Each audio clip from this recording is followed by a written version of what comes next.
ठीक आहे.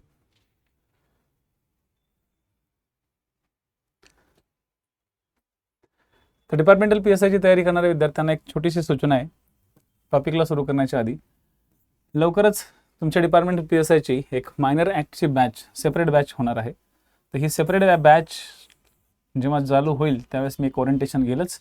मायनर ॲक्ट्समध्ये नक्की काय काय होणार आहे, कारण की आता काही दिवसातच एक्झाम्स तुमची म्हणजे रिझल्ट तुमचा लागेल प्रीचा, तेव्हा बरेचसे विद्यार्थी मायनर ॲक्ट्स, कॉन्स्टिट्यूशन यांच्या मागे लागतात. सध्या इंडियन कॉन्स्टिट्यूशनची बॅच लाईव्ह आहे. ठीक आहे, लाईव्ह प्लस रेकॉर्डेड अशा फॉर्मॅटमध्ये. मायनर ॲक्ट पूर्णपणे 100% तुमची रेकॉर्डेड राहील आणि 1 तारखेपासून 1 मार्चपासून तुमची 7 सराव चाचण्या आम्ही देणार होतो, परंतु आता त्या 7 सराव चाचण्यांऐवजी आम्ही 10 सराव चाचण्या या ठिकाणी करत आहोत. 10 सराव चाचण्या तुमच्या डिपार्टमेंट PSIसाठी स्टार्ट करतो. आज आपण भारतीय राज्यघटनेतला भारतीय राज्यघटनेतला एक महत्त्वाचा असा भाग क्रमांक 18 कव्हर करणार आहोत. ज्या भाग क्रमांक 18ला आणीबाणी विषयक तरतुदी म्हणून ओळखलं जातं. काय म्हणतात? आणीबाणी संबंधीच्या तरतुदी. प्रयत्न माझा हाच राहील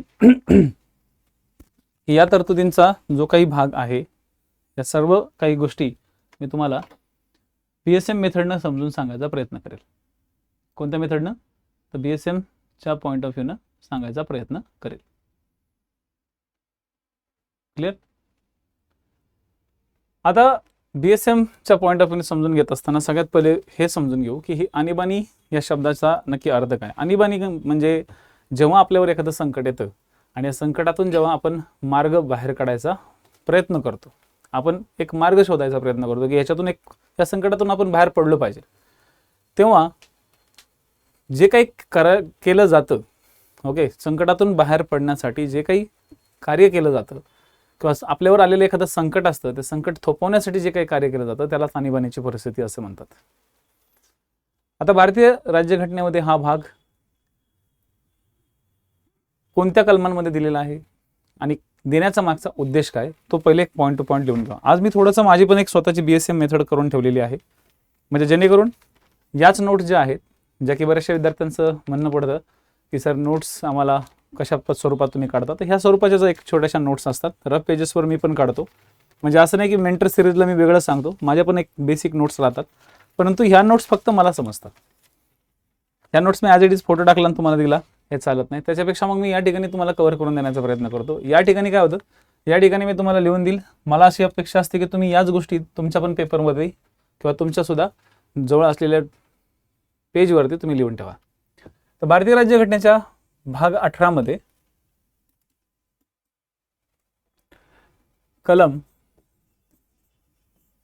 भारतीय राज्यघटनेच्या भाग 18 मध्ये कलम 352 ते कलम 360 पर्यंतच्या तरतुदी दिलेल्या आहेत. कलम 352 ते कलम 360 पर्यंत तरतुदी दिलेल्या आहेत. या ज्या काही तरतुदी आहेत, या तरतुदी देण्यामागचा उद्देश काय होता, यामागचा उद्देश काय? तर उद्देश असा होता, देशाचे सार्वभौमत्व, एकता, अखंडता, देशाचे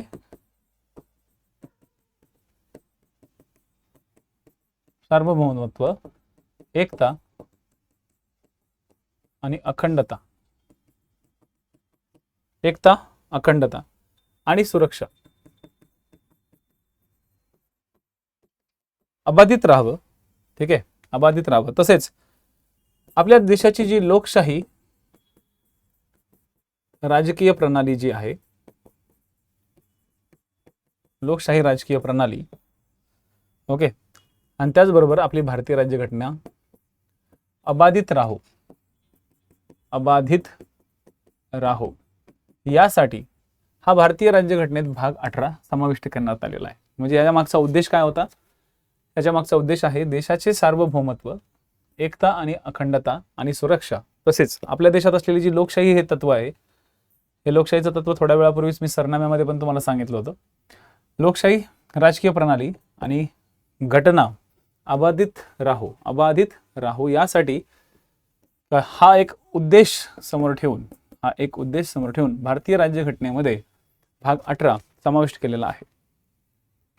जेव्हा केव्हा काही अशा आणीबाणीच्या कंडिशन्स क्रिएट होतात, भरपूर साऱ्या देशांमध्ये आणीबाणीच्या कंडिशन्स क्रिएट झालेल्या आहेत. जर्मनीमध्ये झालेल्या आहेत, दक्षिण आफ्रिकेत झालेल्या आहेत.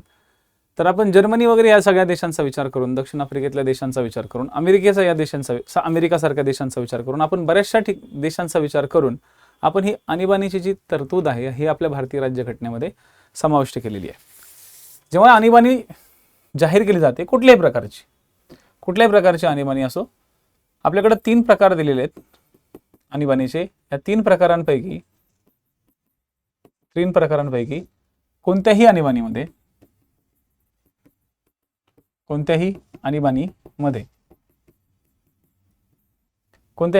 सर्वात जास्त अधिकार हे राष्ट्रपतीला भेटलेले. राष्ट्रपतीला अधिकार जास्त आहेत. आणि आपल्या या आणीबाणीच्या काळामध्ये राष्ट्रपतीवरती बंधनं पण भरपूर घातलेली आहेत. आणीबाणीच्या कन्सेप्टमध्ये 3 घटनादुरुस्त्या कायम लक्षात ठेवायच्या. 38वी घटनादुरुस्ती, 42वी घटनादुरुस्ती आणि 44वी घटनादुरुस्ती. आणीबाणी म्हटलं की या 3 घटनादुरुस्ती लक्षात ठेवायच्या. कुठल्या घटनादुरुस्त्या?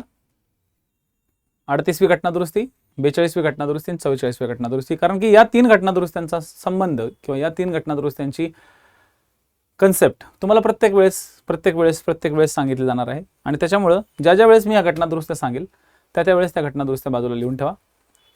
ठीक आहे.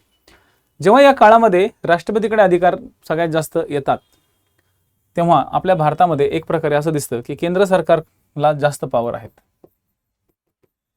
केंद्र सरकारला जास्त अधिकार आहेत. जास्त अधिकार असल्यासारखे वाटतात. आणि त्याच्यामुळं आपली जी संघराज्य प्रणाली आहे,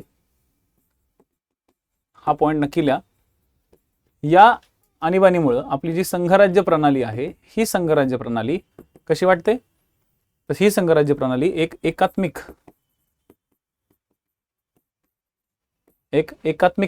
प्रणाली म्हणून ओळखली जाते.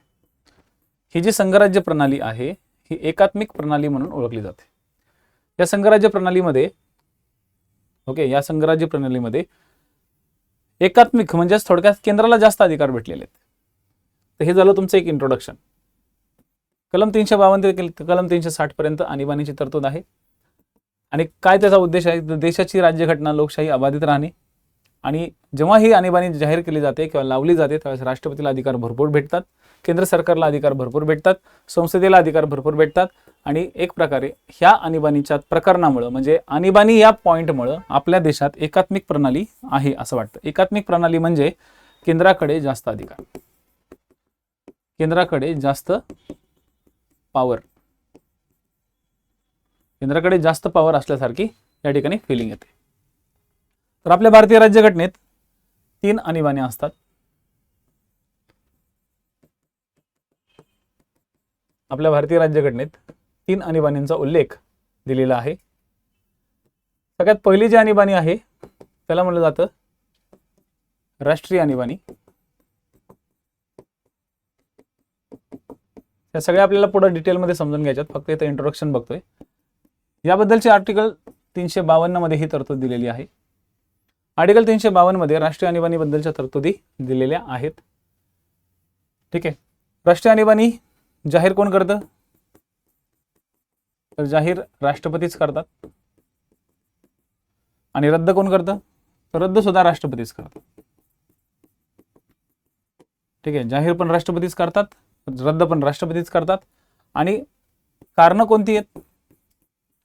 तर कारणं 3 आहेत. युद्ध, परकीय आक्रमण,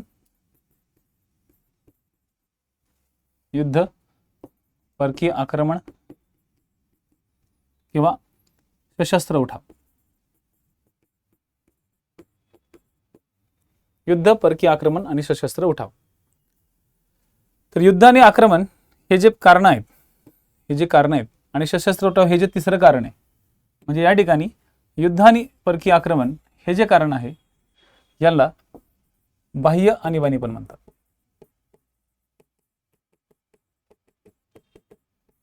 याला काय म्हणतात? बाह्य आणीबाणी.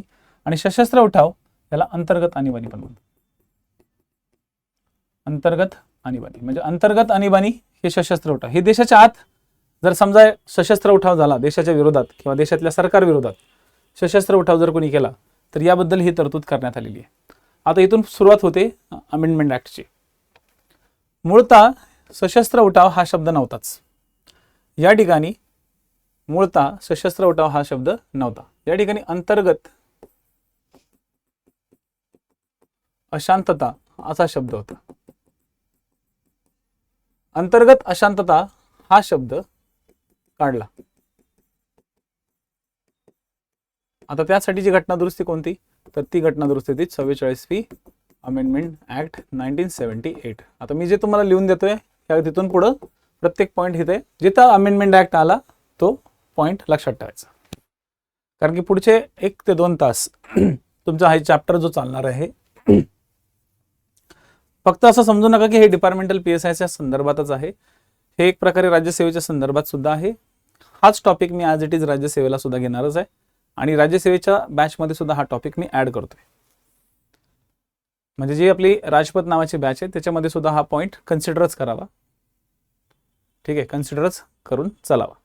म्हणजे त्याच्यासाठी परत वेगळं लेक्चर आणि त्यासाठी परत वेगळा वेळ द्यायचा त्या ठिकाणी गरज नाही. ज्याला जसं शक्य आहे तसं त्यांनी तिथून पटापट वाचून घ्यावं. त्याच्यामुळे हा टॉपिक जो आहे तो तुम्हाला ऑलरेडी मी सेट करून दिलेला. तर बाह्य आणीबाणी किंवा अंतर्गत आणीबाणी अशा 2 प्रकारे. सशस्त्र उठाव हा 44व्या घटना दुरुस्तीद्वारे ऍड करण्यात आला. आणि कोणता शब्द काढला तर अंतर्गत अशांतता, कारण की या शब्दाचा दुरुपयोग इंदिरा गांधींनी खूप मोठ्या प्रमाणात त्या काळात केला होता. इथपर्यंतचा भाग मला असं वाटतं की तुम्हाला क्लिअर झालेला असावा. दुसऱ्या प्रकारची जी आणीबाणी आहे त्या दुसऱ्या प्रकारच्या आणीबाणीला काय म्हणतात, त्या आणीबाणीला राष्ट्रपती राजवट असं म्हणतात.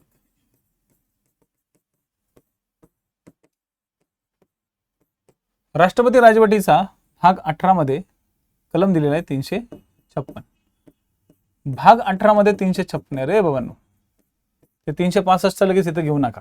मला माहिती आहे तुम्हाला लोकांना 365 पण माहिती असेल, तुम्ही हुशार लोक आहात, पण 356 हा भाग 18च्या रिलेटेड आहे. ओके, कोण जाहीर करतं आता म्हणा, राज्यपाल नाही, राष्ट्रपतीच जाहीर करतो. ठीक आहे, त्यानंतर रद्द कोण करतं तर राष्ट्रपतीच करतो. ठीक आहे, आता मुद्दा असा आहे की शिफारस कोण करतं, राष्ट्रपतीला शिफारस कोण करतं, तर शिफारस करतो त्या राज्याचा राज्यपाल. त्या राज्याचा राज्यपाल काय करतो, राष्ट्रपतीला राष्ट्रपती राजवटीची शिफारस करतो. आणि कारण काय देतो, तर कारण महत्वाचं आहे. कारण आहे राज्यातील घटनात्मक यंत्रणा कोलमडली. कारण काय बघा, राज्यातील घटनात्मक यंत्रणा कोलमडली. पण ही गोष्ट लक्षात घ्या, राज्यपाल जी शिफारस देतो ही शिफारस बंधनकारक नसते. बंधनकारक नसते. राज्यपालाची जी शिफारस असते ही राज्यपालाची शिफारस या ठिकाणी बंधनकारक नाही. इथपर्यंतचा भाग कळालाय का? राज्याची जी शिफारस असते ही बंधनकारक या ठिकाणी नसते. लेक्चरला जे विद्यार्थी येत आहेत ना त्यांना एक छोटीशी रिक्वेस्ट आहे की लेक्चरला आल्यानंतर थोडंसं लेक्चर्स कंटिन्यू करायचा प्रयत्न करा. ओके, यूट्यूबचे विद्यार्थी फक्त 3.5-4-5 मिनिटं बघतात आणि नंतर निघून जातात. तर ॲक्च्युली प्रॉब्लेम तो नाही आहे. प्रॉब्लेम हा आहे की तुमच्यासाठी आम्ही जी मेहनत घेतोय तर ती मेहनत असं वाटतं की मग कशाला घ्यायची. ओके, गरज काय. तर त्याच्यामुळं जे काही विद्यार्थी येतात, ओके, मसोबाला निवड दाखवल्यासारखा दाखवतात आणि पळून जातात, तर थोडंसं एक बॅड इम्पॅक्ट पडतो. त्याच्यापेक्षा बऱ्याचशा विद्यार्थ्यांनाही सांगतो की जर तुम्हाला काय वाटतंय, तुम्हाला काय बोलायचंय, तुम्हाला समजा काही गोष्टी विचारायच्या तर तुम्ही विचारू शकता. कमेंट करण्यासाठी तुम्हाला पूर्णपणे या ठिकाणी अधिकार आहे, तर तुम्ही तो करू शकता. ठीक आहे, अपेक्षा करतो तुम्ही या गोष्टीचा थोडासा सिरियसली घ्याल. एवढी काय यूट्यूब आहे, यूट्यूबवरती कुणी या कुणी जा असंच आहे. चलो, नेक्स्ट पॉइंट जो आहे राष्ट्रपती राजवटीच्या नंतरचा तिसऱ्या आणीबाणीचा प्रकार. तिसऱ्या आणीबाणीच्या प्रकाराला काय म्हटलं जातं तर आर्थिक आणीबाणी म्हटलं जातं. जर तुम्ही वर्ग 3ची तयारी करता तर तुमच्यासाठी एवढंच सफिशियंट आहे. पण आपल्याला डिपार्टमेंटलचा मेन्स वगैरे कव्हर करायचा आहे, कंबाईन कव्हर करायची, राज्यसेवा कव्हर करायचं आहे. तर अशा तिन्ही गोष्टींना कव्हर करायचा तर तुम्हाला मी आज डिटेलमध्ये शिकवेल. कारण की हा जो टॉपिक आहे हा टॉपिक खूप महत्त्वाचा आहे आणि याच्यावरती क्वेश्चन हमखास येतात.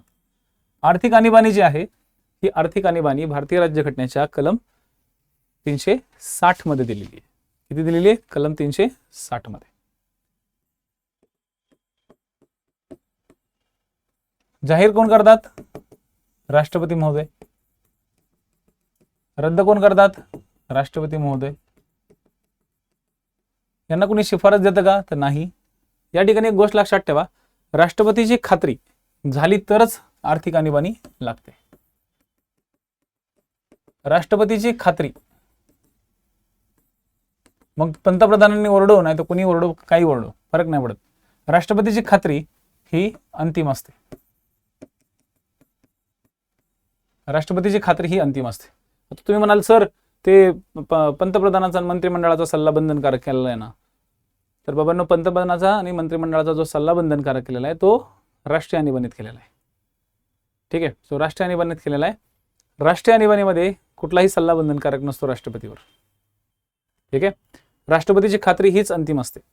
पंतप्रधानाने जरी शिफारस केली पण राष्ट्रपतीला जर असं वाटत नसेल, राष्ट्रपतीला जर असं वाटत नाहीये की बाबा आर्थिक सिच्युएशन खराब नाही आपली, तर राष्ट्रपती राजवट लागू होणार नाही. ठीक आहे, ह्या तिन्ही गोष्टींचा या ठिकाणी काय करायचं आहे तुम्हाला विचार करायचा आहे. कारण की राष्ट्रपती राष्ट्रीय आणीबाणी असो किंवा राष्ट्रपती राजवट असो किंवा आर्थिक आणीबाणी असो, प्रत्येक ठिकाणी तुम्हाला राष्ट्रपती दिसतोय. तर कुठे ना कुठेतरी या पॉईंट्सवरती तुम्हाला क्वेश्चन्स फिरवले जातील. कुठे ना कुठेतरी या पॉईंटवरती तुम्हाला काय फिरवले जातील? क्वेश्चन फिरवले जातील. तर आता एकदम मोठ्या आणीबाणीमध्ये शिरण्यापेक्षा पहिले आपण काय करू? आर्थिक आणीबाणीला घेऊ. ती चिटुकली पिटुकली आहे, तिला पटकन कव्हर करता येतं. तर जी आर्थिक आणीबाणी आहे त्या आर्थिक आणीबाणीला, कारण कसं आहे बघा, ही आणीबाणी आतापर्यंत लागू तर नाही झाली आहे. 1991 मध्ये सिच्युएशन आली होती की आपल्या भारताला किंवा आपल्या भारतामध्ये ही आणीबाणी लागू होऊ शकते, परंतु त्या काळामध्ये राष्ट्रपतींचं म्हणणं होतं की नाही. ओके, इथपर्यंत पण एवढ्या देशाची परिस्थिती खालावलेली नाही की आपण वरती येऊ शकत नाही म्हणून.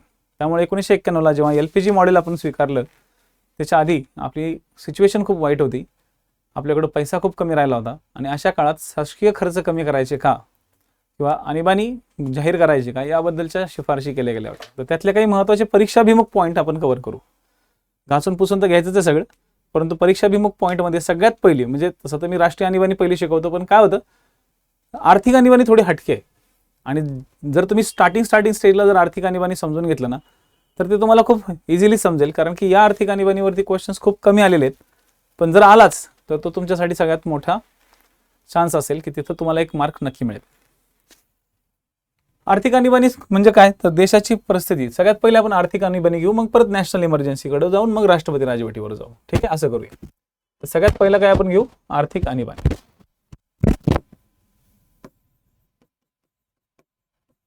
आर्थिक आणीबाणी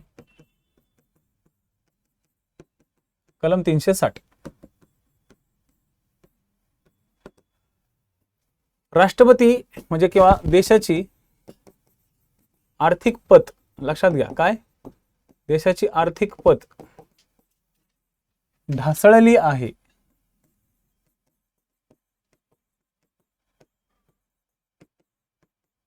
ढासळली आहे असं राष्ट्रपतीची खात्री झाल्यास,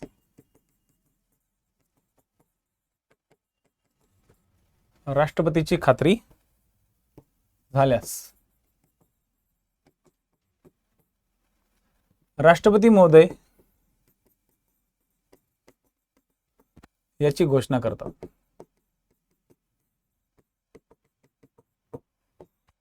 राष्ट्रपती महोदय याची घोषणा करतात.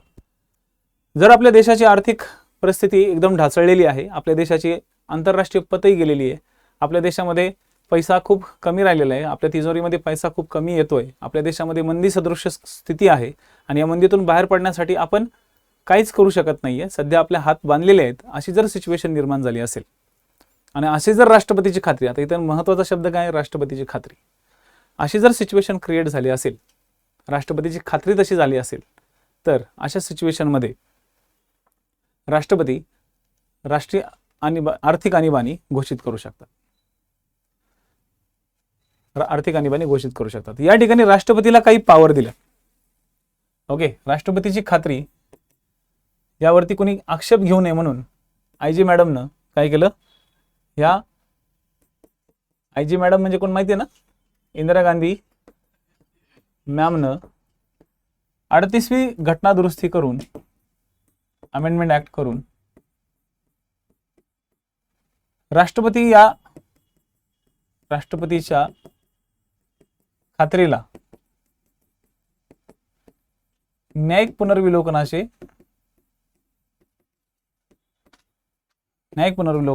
संरक्षण दिले. म्हणजे थोडक्यात काय दिले, राष्ट्रपतीने जर समजा आर्थिक आणीबाणी जाहीर केली, तर कोणीही न्यायालयात जाणार नाही. या निर्णयाच्या विरोधात कोणीही न्यायालयात जाणार नाही. लक्षात ठेवा, त्यालाच म्हणतात न्यायिक पुनर्विलोकनाला संरक्षण देणे किंवा न्यायिक पुनर्विलोकनाचे संरक्षण देणे. म्हणजे कोणीही न्यायालयात जाणार नाही. मी परत एकदा सांगतो, न्यायिक पुनर्विलोकनाचे संरक्षण देणे म्हणजे काय, राष्ट्रपतीच्या या निर्णयाच्या विरोधात कोणीही न्यायालयात जाणार नाही, अशी तरतूद 38व्या अमेंडमेंट ऍक्टद्वारे, ठीक आहे, 38व्या अमेंडमेंट ऍक्टद्वारे करण्यात आली. 1975ची ही अमेंडमेंट ऍक्ट होती. म्हणजे कोणीही न्यायालयात जाणार नाही. परंतु ही तरतूद ऑब्विसली आयजी मॅडमचे सगळे निर्णय 75ची सगळी तरतुदी पुढे 44th अमेंडमेंट ऍक्टद्वारे ही तरतूद रद्द करण्यात आली, रद्द केली. मग जर आता असं विचारलं की आता काय, आता राष्ट्रपतीला किंवा राष्ट्रपतीच्या निर्णयाला न्यायालयात आव्हान दिले जाते. न्यायालयात आव्हान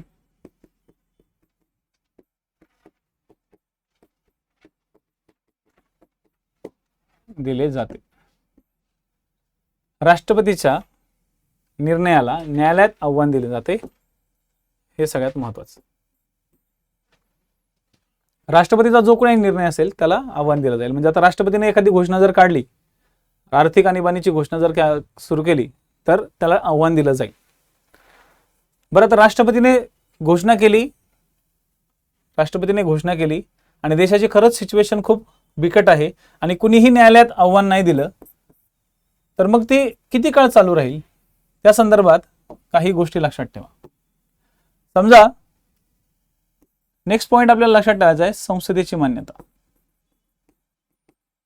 संसदेची मान्यता. जेव्हा केव्हा राष्ट्रपती अशी घोषणा करतात तेव्हा संसदेला मान्य करावं लागतं. संसदेच्या दोन्ही सभागृहांना मान्य करावं लागतं. ठीक आहे, संसदेच्या दोन्ही सभागृहांची मान्यता लागते. तर इथं दोन गोष्टी लक्षात ठेवायची. संसदेला घोषणा झाल्यापासून 2 महिन्यांच्या आत संसदेच्या दोन्ही सभागृहांनी, इथं काय, दोन्ही सभागृह, संसदेच्या दोन्ही सभागृहांनी साध्या बहुमताने,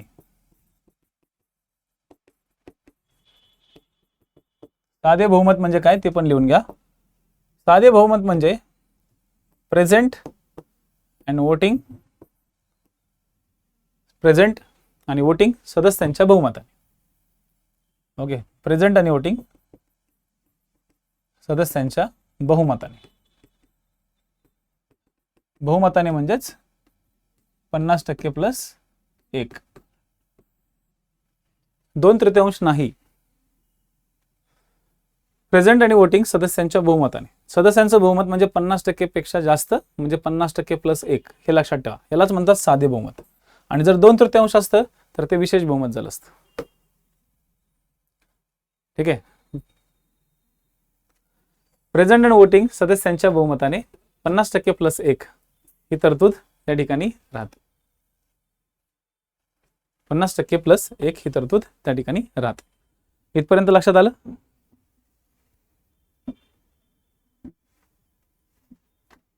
ठीक आहे, प्रेझेंट आणि वोटिंग प्लस सदस्यांच्या बहुमताने. हे बहुमत लक्षात ठेवा. आर्थिक आणीबाणीच्या वेळेस बरेचसे विद्यार्थी बहुमतच विसरतात. ठीक आहे, बहुमत दोन्ही सभागृहांचे साध्या बहुमताने लागते. आणि मित्रांनो एक लक्षात घ्या, एकदा संसदेची मान्यता मिळाली, एकदा संसदेची मान्यता मिळाली, पुढच्या स्लाइडवरती लिहितो, इथं गिचमिळ काला होईल. एकदा का संसदेची मान्यता मिळाली ना,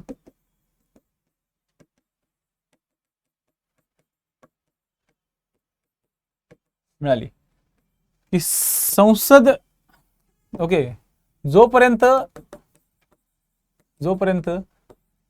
आर्थिक आणीबाणी म्हणजे जोपर्यंत राष्ट्रपती बंदीचा हुकूम काढत नाही, जोपर्यंत राष्ट्रपती रद्द किंवा बंद असा हुकूम काढत नाही, हुकूम काढेपर्यंत ही चालूच राहते.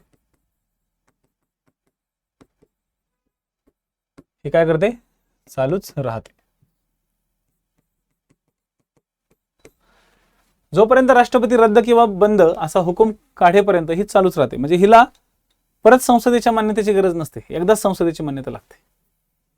ओके, एकदाच संसदेची मान्यता, परत परत परत परत झंझण ठेवलीच नाही याच्यामध्ये. आणि इथं याच्यावरून एक तर लक्षात आलं की बंद कोण करू शकते? बंद कोण करते? राष्ट्रपती करते. आणि राष्ट्रपती बंद करते, अशा वेळेस संसदेच्या मान्यतेची पण गरज नसते. संसदेच्या मान्यतेची गरज नसते. हे पॉइंट्स लक्षात ठेवा. राष्ट्रपती काय करते? बंद करते. आणि बंद करते वेळी राष्ट्रपती संसदेच्या मान्यतेला गिनत नाही त्या काळात, एवढं गरजेचं नसते, आहेच नाही तशी तरतूद. मग आता आर्थिक आणीबाणीचा आचा परिणाम काय होतो? तर परिणाम काय होणार आहे बाबा? एक तर भारताची पूर्ण पत ढासळलेली आहे, भारताकडे पैसा नाही आहे, भारतामध्ये पैशाचा सगळा सुखसुकाट झालेला आहे. तर अशा कंडिशनमध्ये काय करणार आहे माणूस? सांगा, अशा कंडिशनमध्ये करणार काय माणूस? अशा कंडिशनमध्ये देश काय करणार आहे? सगळ्यात पहिले की देश सगळ्यात आधी सार्वजनिक खर्चच कमी करून टाकतो. हे योजना वगैरे वगैरे वगैरे हे जे असतात ना, हे सगळ्यांचा पैसा बंद. ओके, जो पैसा काहीतरी मिळून देणार नाही अशा फील्डमध्ये पैसा लावलाच जात नाही. म्हणजे बिगर विकासात्मक पैसा, बिगर नियोजनात्मक पैसा खर्च केलाच जात नाही. बिगर विकासात्मक किंवा बिगर नियोजनात्मक कसलाही पैसा खर्च, वायफट पैसा खर्च केला जात नाही. चालले कुठेतरी एखादे पंतप्रधान आणि तिथे दिली घोषणा की चला मी तुमच्या विकासासाठी 500 करोड रुपये देतो, इथं देशाकडे पैसा नाही, चालले 500 करोड द्यायला. ओके, तर असे कुठल्याही त्या काळात पैसा म्हणजे अनावश्यक पैसा खर्च होत नाही. कुठेही मोठे मोठे सरकारी दौरे बिवरे निघत नाहीत, सगळे एकदम चुपचाप, एकदम गरीब असल्यासारखा देश असतो त्या काळात. राष्ट्रपती कुठल्या देशाला फिरत नाही किंवा कुठल्या दुसरीकडे जात नाही. हा, पण एवढंच आहे की एकच माणूस फिरत असतो, तो म्हणजे वित्तमंत्री अख्ख्या जगभर हिंडत असतो. कुठून कर्ज मिळते का, कुठून काय देणगी मिळते का, कुठून काय मिळते का. एवढी वाईट अवस्था असते त्या काळात देशाची की देशाकडे पैसा नसतो. मग अशा वेळेस सगळ्या सरकारी लोकांचा पगार 50% कमी केला जातो. ओके, अगदी राष्ट्रपतीचा सुद्धा पगार कमी होण्याचे चान्सेस असतात. सर्वोच्च न्यायालयाचे, उच्च न्यायालयाचे न्यायाधीशांचा सुद्धा पगार निम्म्यानं कमी होऊ शकतो. राष्ट्रपती ठरवतो की कितीने पगार कमी करायचा. राष्ट्रपती 10% पगार कमी करू शकतो, राष्ट्रपती 50% पगार कमी करू शकतो. अशा वेळेस सगळे राष्ट्रपतीच्या हातात असतात. आणि इथं या काळात राष्ट्रपतीला सगळ्यात जास्त अधिकार मिळतात. म्हणजे ही आर्थिक आणीबाणी अशी आणीबाणी आहे की म्हणजे खूप चांगली नाही आहे. म्हणजे ही आणीबाणी शिकवताना पण वाईट वाटते, कारण की ही आणीबाणी कुठल्याही देशात लागू नाही, कुठल्याही नाही. आपल्या तर देशात लागलीच नाही पाहिजे, पण दुसऱ्याही देशांमध्ये कुठे लागू नाही अशी सिच्युएशन. आणि हे गरजेचं पण असते, कारण ही आणीबाणी येणं म्हणजे सर्वसामान्य जनतेला खूप मोठा प्रॉब्लेम होतो. त्यात आपली लोकसंख्या खूप जोरदार आहे. आपण नाही म्हटलं तरी 800, ओके, जगामध्ये 800 करोडच्या आसपास पॉप्युलेशन. आपल्या भारताची जवळपास 143-136 पैदास आहे करोडची. 136 करोडची पैदास आपल्या नुसत्या भारतातच आहे. तर विचार करा, ह्या लोकांकडे जर पैसा नसेल किंवा अर्थव्यवस्थेकडे जर पैसा नसेल तर लोकांना महत्त्वाच्या योजना पुरवल्या जाणार आहेत का? लोकांना महत्त्वाच्या योजना पुरवल्या जाणार नाहीत. ठीक आहे, लक्षात, हे बेसिक पॉइंट्स लक्षात ठेवा. चलो, त्याच्यामुळं परिणाम एकच असतो की सार्वजनिक खर्च कमी होऊन जातो.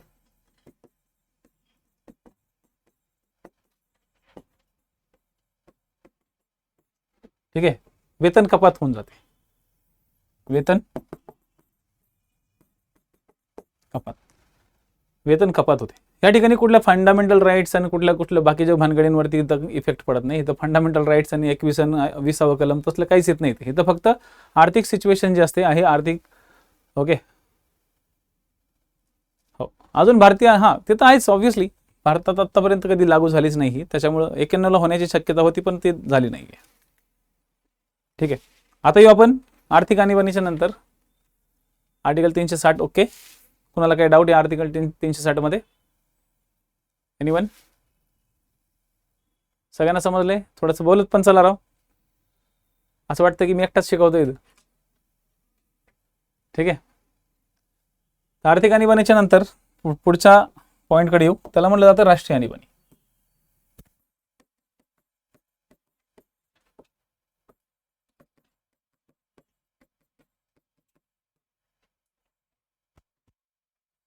राष्ट्रीय आणीबाणी. राष्ट्रीय आणीबाणी संदर्भातली तरतूद आर्टिकल 352 मध्ये.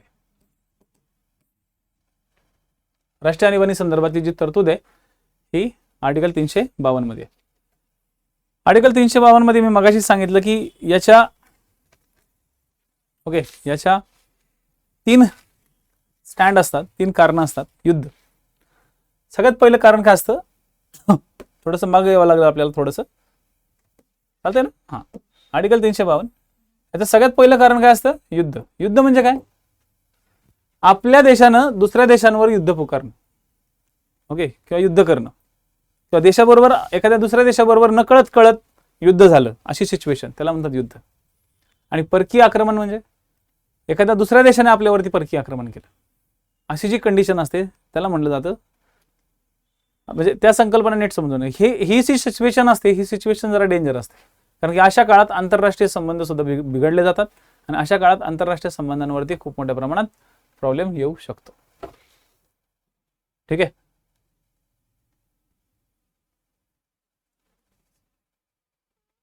संजीव कोणाचाही सल्ला या ठिकाणी नसतो, राष्ट्रपतीची खात्री हे अंतिम असतं. सल्ला वगैरे तो घेत नाही. जरी त्याला सल्ला दिला तरी राष्ट्रपतीची खात्री होणं गरजेचं असतं. राष्ट्रपतीची खात्री होण्यासाठी सल्ल्याची गरज नसते मित्रा. तो स्वतः राष्ट्रपती त्या ठिकाणी ऍक्टिव्ह असतो, स्वतः त्याच्या सत्सद्विवेक बुद्धीने त्या ठिकाणी विचार करतो. पण त्याला सत्सद्विवेक बुद्धीचा विचार पण नाही म्हणता येणार, कारण की देशाची जी सिच्युएशन आहे त्याबद्दल पंतप्रधान त्याला अवेअर करत राहतो. पण कधी कधी पंतप्रधान स्वतःच्या फायद्यासाठी, बघा पंतप्रधान लोक हे पॉलिटिशियन लोक असतात, स्वतःच्या फायद्यासाठी आर्थिक आणीबाणी लावायचे सुद्धा कधी कधी सल्ले देऊ शकतात. तर सल्ला देणे हे तर रिस्की राहतं. ओके, तर आपण फक्त राष्ट्रपतीची इच्छा किंवा राष्ट्रपतीची खात्री, इच्छा पण नाही म्हणता ना, खात्री हा शब्द या ठिकाणी योग्य आहे. आणि या म्हणून तुम्ही राष्ट्रपतीची खात्री हा पॉईंट महत्वाचा नोट डाऊन करून ठेवला होता. तर बघा, युद्ध आणि परकीय आक्रमण याच्यासाठी ही नॅशनल इमर्जन्सी घोषित केली जाऊ शकते. हा पॉईंट लक्षात आला का? युद्ध आणि परकीय आक्रमण.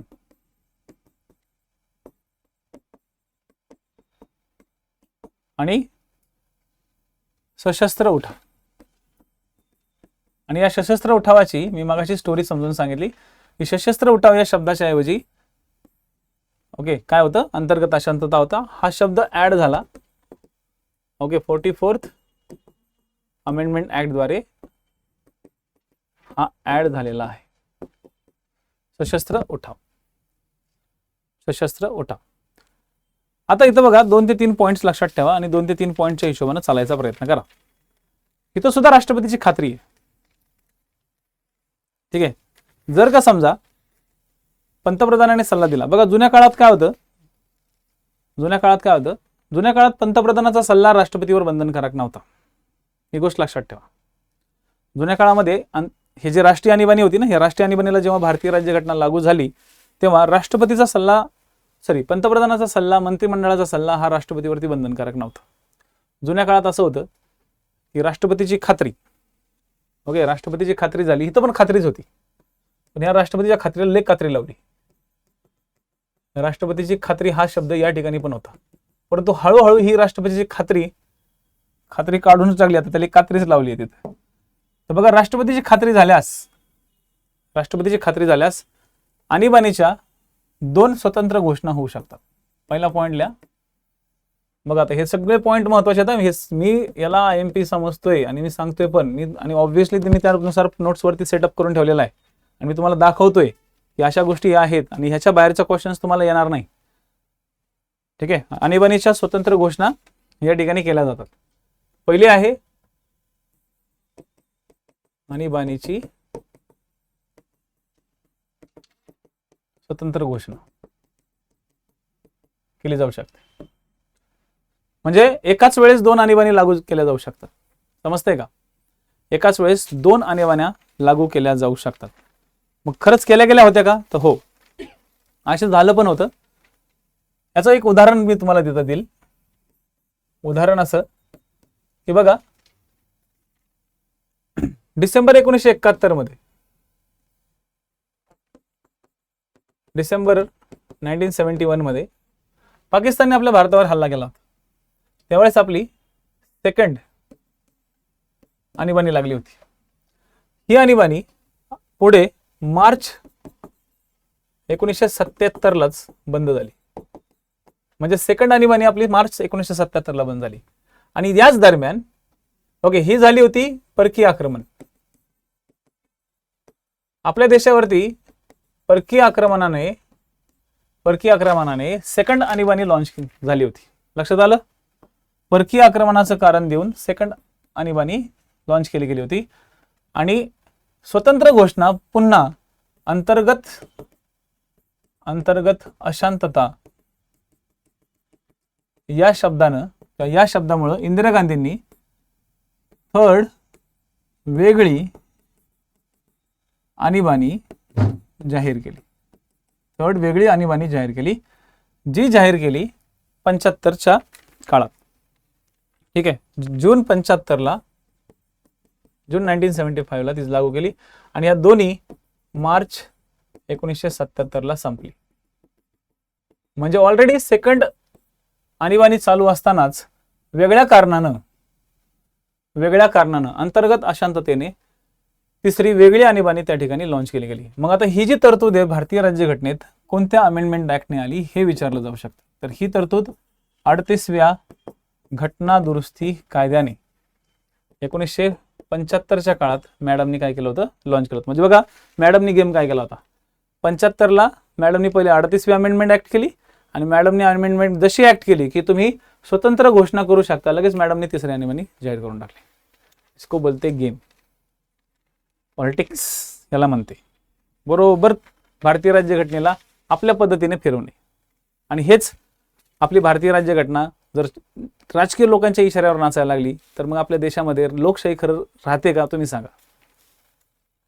ओके, राहते का? नाही राहणार. म्हणून 38व्या अमेंडमेंट ऍक्टद्वारे 1975 ला ही तरतूद खास ऍड करण्यात आली होती की आणीबाणीची जी स्वतंत्र घोषणा होईल ती केली जाईल. तसंच आणखी याच्यामध्ये एक ऍडिशन असं करण्यात आलं होतं पुढे भविष्यात. बघा, ह्या सगळ्या घोषणा नीट लक्षात घ्या. 42व्या अमेंडमेंट ऍक्टद्वारे असं ठरवलं गेलं होतं राष्ट्रीय आणीबाणीच्या काळात की विशिष्ट भागात लागू करण्याचे अधिकार राष्ट्रपतीला असतील. म्हणजे संपूर्ण देशात पण चालू आहे, संपूर्ण देशात लागू शकते. पण ठराविक एखाद्या विशिष्ट प्रदेशात लागायचे असेल तर, पण एखाद्या विशिष्ट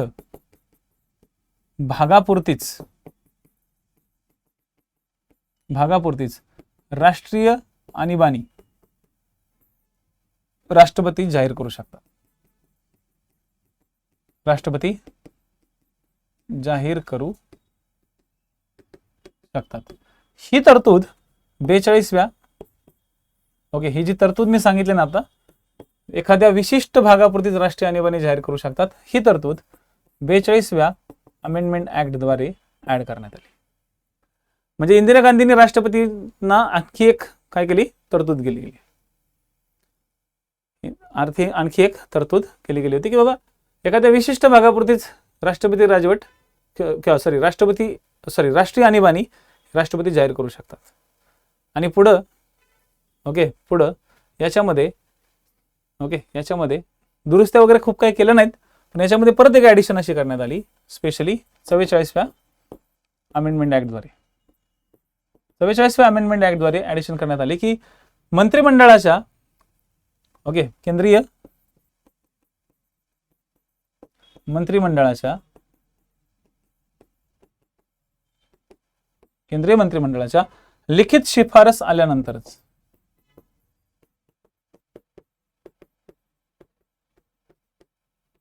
लिखित शिफारस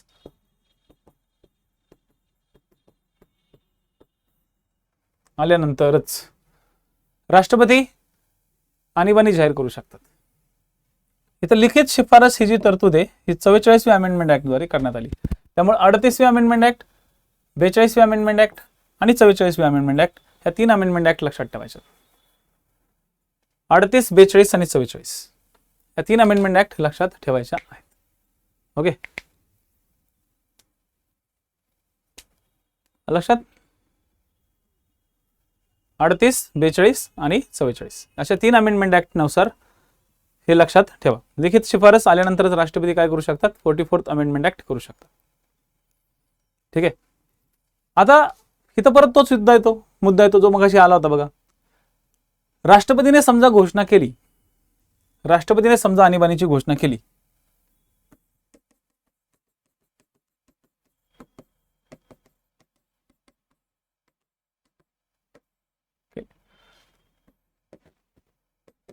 तर न्यायालयात धाव घेता येईल का? न्यायालयात धाव घेऊन त्याला विरोध करता येते का?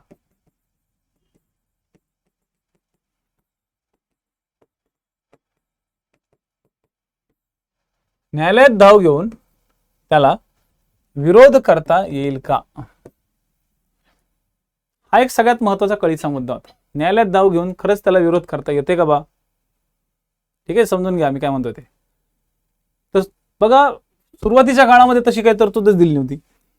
ठीक आहे, सांगितलंच नव्हतं भारतीय राज्यघटनेत असं काही. मग परत मॅडम जाग्या झाल्या.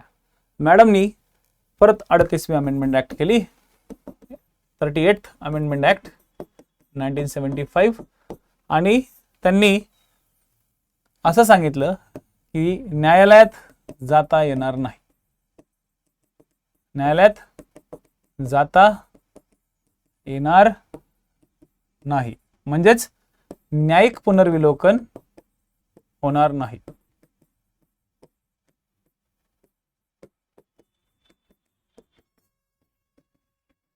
म्हणजे न्यायालयामध्ये तुम्ही दाद मागू शकत नाही, तुम्ही न्यायालयात जाता येणार नाही. म्हणजे परत आयजी मॅडमने काय केलं? राष्ट्रपतीच्या निर्णयाला संरक्षण घालायचा प्रयत्न केला, सुरक्षा कडक घातलं. मग परत आयजी मॅडम गेल्यावर कोण आलं? आयजी मॅडम गेल्यावर 44th वाली आली, आपली गँग सगळी, जनता पक्ष 44th वाली 1978 मध्ये आले आणि त्यांनी सांगितलं की न्यायालयात जाता येईल, टेन्शन घेऊ नका, न्यायालयात जाता येईल. म्हणजे आता हीच तरतूद आहे. आता पण जर राष्ट्रीय आणीबाणी जाहीर झाली तर त्याच्या विरोधात तुम्ही न्यायालयात जाऊ शकता. आणीबाणीला संरक्षण त्या ठिकाणी काढलं आणि या संदर्भात लगेच 1980 मध्ये एक केस पण झाली आणि या केसचं नाव होतं मिनर्वा मिल केस. आणि या मिनर्वा मिल केसमध्ये सर्वोच्च न्यायालयाने हे पण सांगितलं की राष्ट्रपतीने राष्ट्रीय आणीबाणीची घोषणा केली तर ती न्यायालयीन पुनर्विलोकनाच्या कक्षेत येते. मिनर्वा मिल केस मध्ये असं सांगितलं की राष्ट्रपतीची ही जी घोषणा आहे ही न्यायालयीन कक्षेच्या आतमध्ये येते, म्हणजे न्यायालयीन पुनर्विलोकन त्याच्यावर केलं जाऊ शकतं. हे सगळे पॉइंट्स नीट समजून घ्या, हे लय महत्वाचे पॉइंट्स आहेत. समजते का? बघा, 38वी अमेंडमेंट ऍक्ट होती. 38व्या अमेंडमेंट ऍक्ट द्वारे काय सांगितलं की राष्ट्रपतीने जर घोषणा केली तर न्यायालयात जाता येणार नाही, न्यायिक पुनर्विलोकन होणार नाही. न्यायिक पुनर्विलोकन म्हणजे राष्ट्रपतीच्या निर्णयाचं पुनर्विलोकन न्यायालयाद्वारे करता येणार नाही. म्हणजे राष्ट्रपतीला एक प्रकारे सेफ ठेवलं, संरक्षण कवच दिलं. पण 1978ला जी 44th अमेंडमेंट ऍक्ट झाली जनता पक्षाच्या काळात, त्यावेळेस असं सांगितलं की न्यायालयात जाता येईल. म्हणजे जे संरक्षण दिलं गेलं होतं राष्ट्रपतीच्या निर्णयाला ते काढून टाकलं, संरक्षण काढून टाकलं. आणि पुढे 1980 मध्ये सर्वोच्च न्यायालयाने सुद्धा त्याच्यावर शिक्का मारला. म्हणजे हा शिक्का कुणी मारलाय? संसदेने मारला. हा शिक्का मारला संसदेने. आणि केसच्या माध्यमातून शिक्का कुणी मारला? सुप्रीम कोर्टने. म्हणजे सुप्रीम कोर्टने पण तेच सांगितलं आणि संसदेने पण तेच सांगितलं. मग दोघांची भांडणं होणार आहेत का आता? नाही होणार. सिंपला वाद मिटला. असं होतं, वाद मिटला. मिनर्वा मिल केसमध्ये सांगितलं की राष्ट्रपतीच्या राष्ट्रीय आणीबाणीच्या घोषणेवरती, राष्ट्रपतीच्या राष्ट्रीय आणीबाणीच्या घोषणेवरती हे राष्ट्रपतीच्या राष्ट्रीय आणीबाणीच्या घोषणेवरती न्यायालयात जाता येऊ शकतं. इथपर्यंतचा पाठ लक्षात आला का? एकदम डोक्यात फिट? सुदीप, एकदम डोक्यात फिट बसलाय का? ह्या बेसिक गोष्टी समजून घ्या. एकदा का तुम्हाला या बेसिक गोष्टी लक्षात आल्या, मग मला काहीच प्रॉब्लेम नाही. मला तर एक उलट चांगलं वाटतं की तुम्हाला कळते की नाही कळते, आणि तुम्हाला बिंदास बोलायला. तुम्हाला या ठिकाणी काही नाही समजलं तर मला विचारा, काही प्रॉब्लेम नाही. आणि मी तसंही एक पॉईंट 2-2, 3-3 वेळा समजून सांगतो, कारण मला माहिती आहे की ही BSM मेथड आहे. BSM मध्ये काही विद्यार्थ्यांना कळतं, काही विद्यार्थ्यांना नाही समजत. पण या सगळ्या कोऱ्या ब्लँक फाईल आहेत, ह्या ब्लँक फाईल आपल्याला भरायच्या. ते थोडंसं प्रिंट आउट द्या, प्रिंट काढा वगैरे वगैरे वगैरे. ह्या गोष्टी थोड्याशा कशा होतात, अंगलट येतात. म्हणजे काय होतं, विद्यार्थी ते विनाकारण वाचत बसतो मागच्या साईडला, मास्तर काय बोलतो त्याकडे लक्ष नसते. ठीक आहे, चलो पुढचा भाग घेऊ. आता यामध्ये आपल्याला हे बघायचं आहे, आता संसदेची मान्यता. आता राष्ट्रीय आणीबाणी समजा राष्ट्रपतींनी जाहीर केली, मग संसदेच्या मान्यतेची काय भानगड आहे? जसं आता आर्थिक आणीबाणीचे आपण बघितलं की संसदेची मान्यता त्या ठिकाणी राहते. आता संसदेची मान्यता कधी मिळते? तर जुन्या काळामध्ये अशी तरतूद होती की राष्ट्रपती ज्यावेळेस घोषणा करतो, राष्ट्रपती जेव्हा घोषणा करतो, घोषणा केल्यानंतर, त्या घोषणा केल्याच्या दिनांकानंतर आधी तरतूद अशी होती की 2 महिन्याच्या आत, 2 महिन्याच्या आत, हे जे 2 महिने होते, हे 2 महिने जुने होते, जुन्या काळात हे होते. पण आता 1 महिना झालेला आहे. आता किती झालेला आहे? 1 महिन्याच्या आत. जुन्या काळात किती होते? 2 महिन्याच्या काळात. आता किती झालाय? 1 महिन्याच्या आत. 1 महिन्याच्या आत. आता ही 1 महिन्याच्या आतची तरतूद कुठल्या अमेंडमेंट ऍक्टद्वारे आली? लगेच तिथे कंसात लिहून घ्या, 44th 1 महिन्याची तरतूद 44th अमेंडमेंट ऍक्टद्वारे 1978 द्वारे करण्यात आली.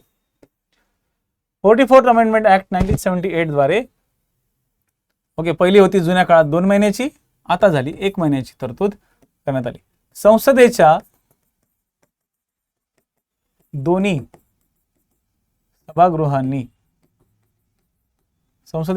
सभागृहांनी विशेष बहुमताने, आर्थिक आणीबाणीला कसं होतं? साधं बहुमत. इथं कसं आहे? विशेष बहुमत. आर्थिक आणीबाणीला होतं साधं बहुमत, आता इथं कसं आहे? विशेष बहुमत. विशेष बहुमताने, संसदेच्या विशेष बहुमताने मंजुरी मिळणं गरजेची आहे. आपण विशेष बहुमत लगेच खाली बघून घेऊ. विशेष बहुमत म्हणजे काय? विशेष बहुमत म्हणजे काय? तर विशेष बहुमतामध्ये सभागृहातील एकूण सदस्यांच्या, सभागृहातील एकूण सदस्यांच्या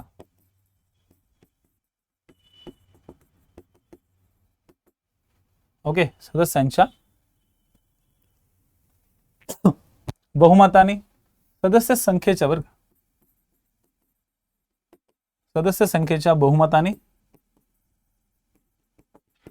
हे मी लोकसभा राज्यसभा दोघांचंही सांगतोय, मी फक्त लोकसभेचं नाही सांगत आहे. लोकसभा राज्यसभा दोघांचं मिळून असते. अशा वेळेस लोकसभा आणि राज्यसभेला दोघांनाही समान अधिकार दिलेला आहे. लोकसभेला जास्त अधिकार, या ठिकाणी कमी अधिकार असं दिलेलं नाहीये. लोकसभेला जास्त अधिकार आणि राज्यसभेला कमी तसं दिलं नाही. सभागृहातील एकूण सदस्य संख्येच्या बहुमताने लोकसभा आणि राज्यसभा. आणि आता इथं किंवा नाहीये, इथं काय आहे? आणि आहे. आणि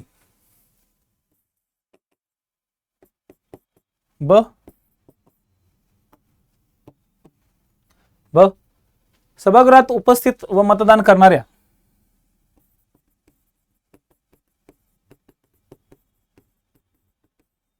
उपस्थित व मतदान करणाऱ्या 2/3 सदस्यांच्या बहुमताने प्रत्येक सभागृहामध्ये, लोकसभेमध्ये सुद्धा आणि राज्यसभेमध्ये सुद्धा जर हे विधेयक पारित झालं किंवा हा ठराव जर पारित झाला, विधेयक म्हणण्यापेक्षा हा ठराव जर पारित झाला, तर हे बहुमत मिळालं तर राष्ट्रीय आणीबाणी पुढं चालू राहते. ठीक आहे, पुढं चालू राहते. आता परत जुन्या काळात तरतूद अशी होती, ओल्ड मध्ये तरतूद होती की एकदा सुरू झाली की परत गरज नाही, परत मंजुरी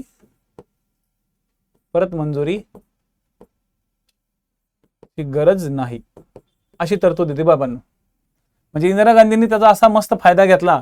म्हणजे बघा ना, 1971ची सेकंड आणीबाणी ही पार 1977 पर्यंत चालू होती राव. विचार करा. म्हणजे त्या काळात तरतूद अशी होती 71ला की एकदा ती चालू झाली ना की मग जोपर्यंत राष्ट्रपती तिला थांबवत नाही तोपर्यंत ती चालूच राहणार. पण आता हे लक्षात आलं का, राष्ट्रीय आणीबाणीला एकदा हे बहुमत मिळालं की ती कंटिन्यू चालूच राहणार.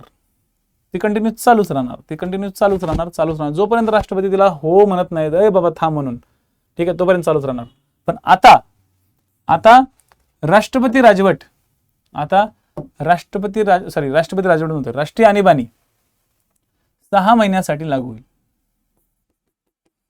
6 महिन्यासाठीच लागू होईल. जर 6 महिन्यामध्ये असं वाटलं की आणखी पुढे सुरू करायची, तर परत 6 महिन्यासाठी याच बहुमताने परत तिला मंजूर केली जाईल. परत 6 महिने सिच्युएशन बघितली जाईल. 6 महिन्यानंतर परत 6 महिन्यासाठी, परत 6 महिन्यासाठी, परत 6 महिन्यासाठी, अशी कितीही काळापर्यंत तुम्ही चालू ठेवू शकता.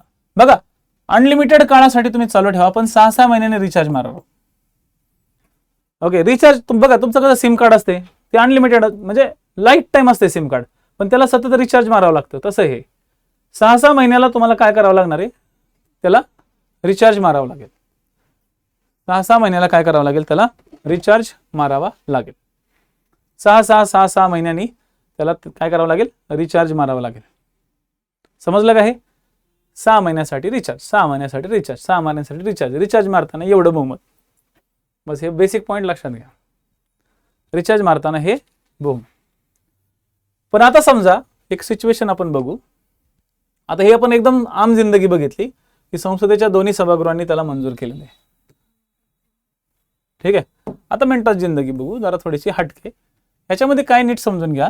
जरा ग्रीन पेन घेतो म्हणजे लक्षात येईल. समजा असं सांगितलेलं आहे की लोकसभा आणि राज्यसभा या दोघांची मंजुरी लागते, आणि ती स्वतंत्र मंजुरी लागते बरं का. ओके, इथं आणि इथं एकाच वेळेस मतदान झाले पाहिजे असं असतं. म्हणजे इथं पहिले मंजूर होणार मग इकडे जाणार, तसं कुठं नसतो. दोघांची स्वतंत्र मंजुरी लागते. ठीक आहे, तर अशा वेळेस लक्षात घ्या, स्वतंत्र मंजुरी म्हणजे कशी, आता ते तुम्हाला पुढे कळत. समजा राष्ट्रीय आणीबाणीची घोषणा केली, नेमकी राष्ट्रीय आणीबाणीची घोषणा केली.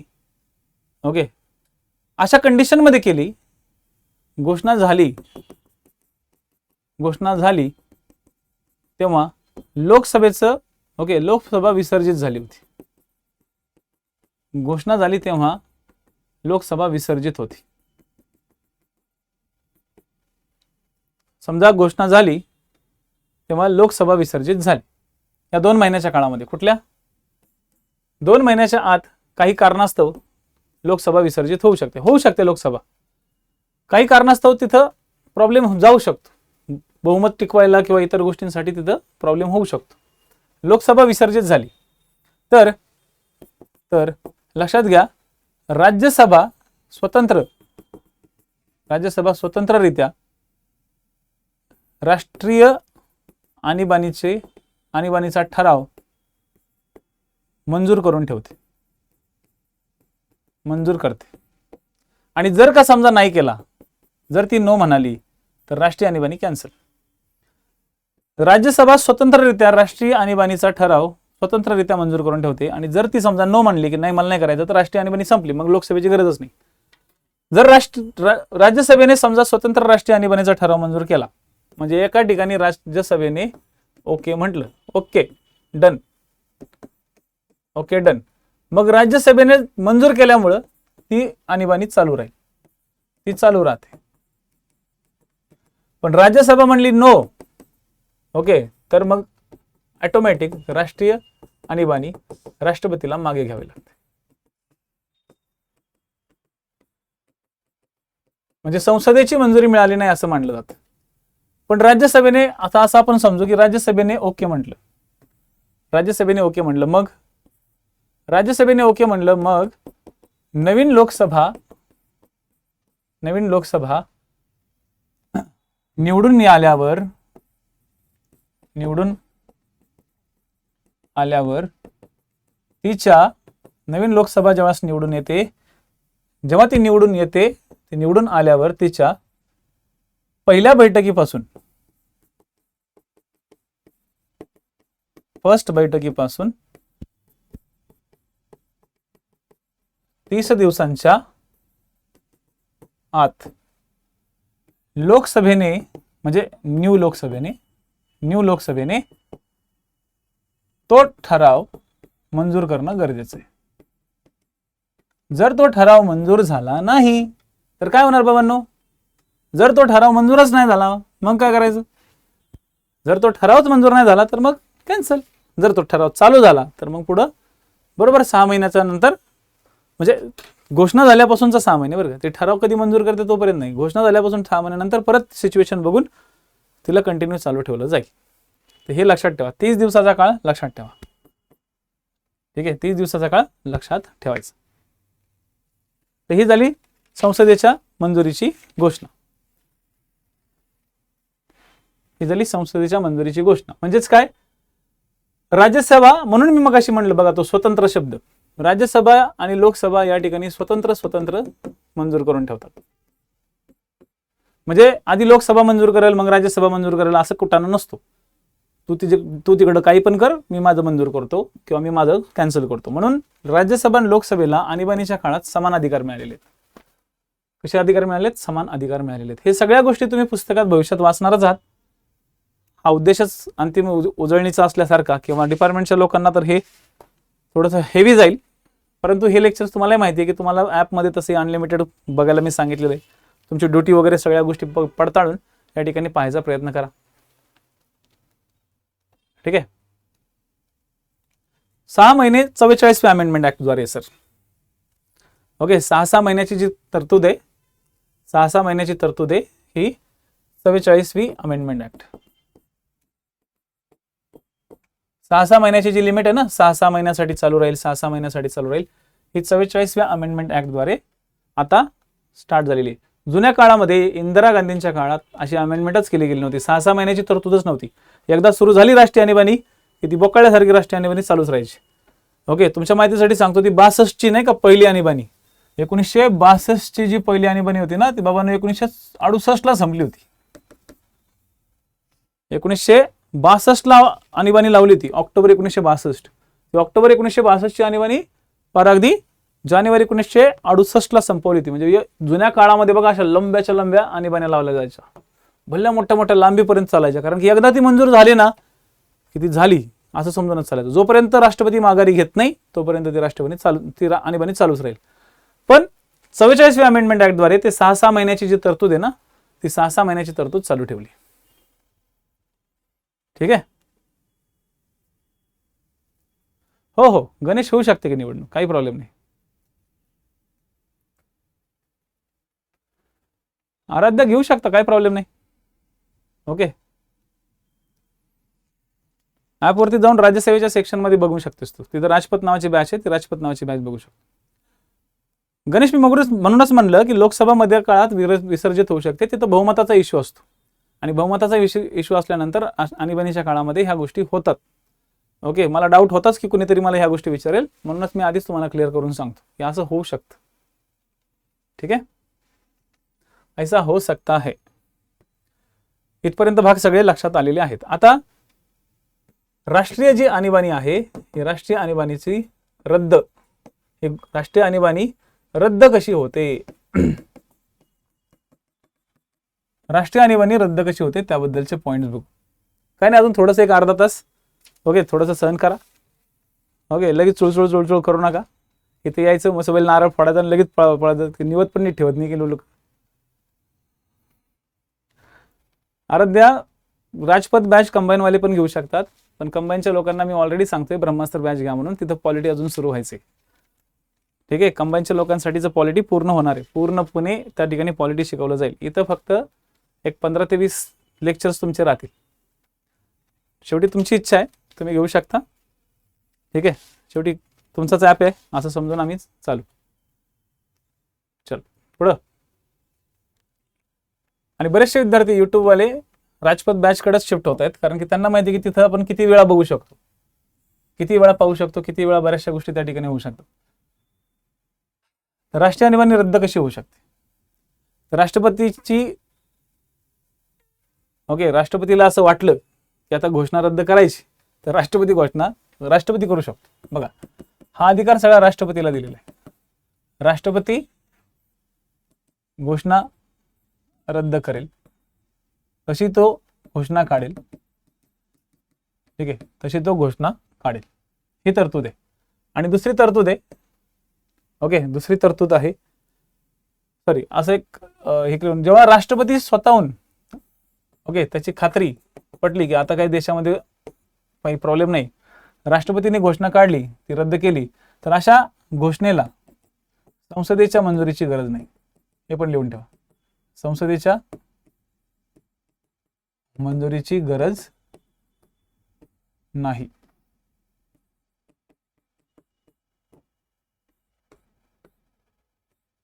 संसदेच्या मंजुरीची गरज नाही. राष्ट्रपती जेव्हा खात्री पटते, राष्ट्रपती जेव्हा घोषणा काढतो, तेव्हा त्या घोषणेला संसदेच्या मंजुरीची गरज नसते. ही झाली पहिली रीत. रद्द 2 प्रकारे होते, त्यातला पहिला प्रकार. आणि रद्द कशी होते त्याचा दुसरा प्रकार असा, ओके, जेव्हा लोकसभेने तसा ठराव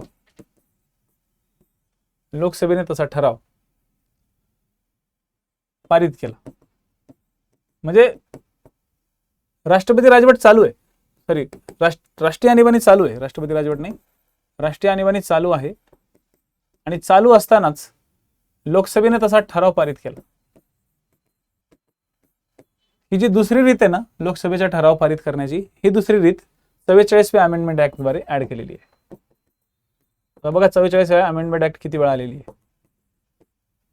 म्हणजे राष्ट्रपती राजवट, सॉरी, राष्ट्रीय आणीबाणी चालू आहे, राष्ट्रीय आणीबाणी चालू आहे, ते 6 महिन्याची टर्म चालू आहे. 6 महिन्याच्या मध्येच जर असं वाटलं, ओके, 6 महिन्याच्या मध्येच, आता नीट समजून घ्या, तुम्ही परत म्हणाल सर ते 6 महिन्याच्या नंतर काय, बघा 6 महिन्याला चालू केली आणि पुढे 6 महिने होणार, ओके, पुढे 6 महिने वाट बघत बसायची का? मग नाही.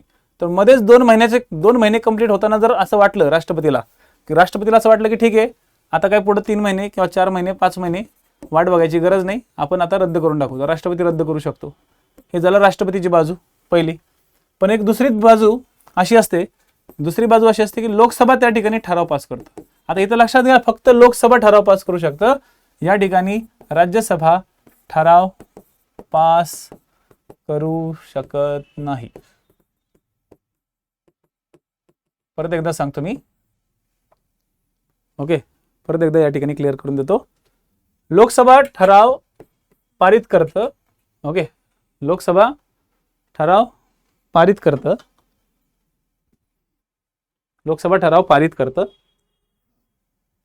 ही तरतूद 44व्या अमेंडमेंट ऍक्ट द्वारे आलेली आहे. राज्यसभा ठराव पारित करू शकत नाही. मग आता 44व्या अमेंडमेंट ऍक्ट द्वारे लोकसभा जे ठराव पारित करतं त्याची प्रोसेस काय, ती प्रक्रिया खाली समजून घ्या. समजते का रिव्हिजन कशी करायची? बघा, लोकसभेला असं वाटलं की आपण 6 महिन्यांना तर मंजूर केली, पण पुढे चालून 2 महिन्यातच अशी सिच्युएशन आली की आता रद्द करावं असं वाटत आहे. लोकसभेला असं वाटलं की आता काही नाही, आता जे संकट होतं ते टळलं, आता बास झालं. जर संकट टळलं, हे बास झालं, त्यांना कळलं, तर ती प्रक्रिया अशी आहे की लोकसभेच्या 1 सदस्यांनी लोकसभेच्या किती एकूण सदस्यांच्या लोकसभेच्या एकूण सदस्यांच्या 1 सदस्यांनी तसा ठराव लोकसभेच्या अध्यक्षाकडे पाठवला आणि समजा लोकसभेच्या अध्यक्षाकडे पाठवला किंवा अधिवेशन चालू नसेल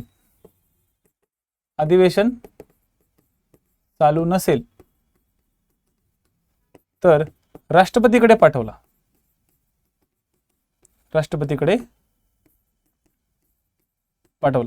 कधी कधी या काळात या 2 महिन्याच्या काळात जर अधिवेशन चालू असेल कुठलं तर ते अधिवेशन चालू असेल तर लोकसभेच्या अध्यक्षाकडे पाठवायचा आणि जर अधिवेशन चालू नसेल तर राष्ट्रपतीकडे पाठवायचा.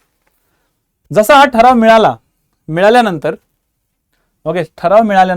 असा ठराव प्राप्तीनंतर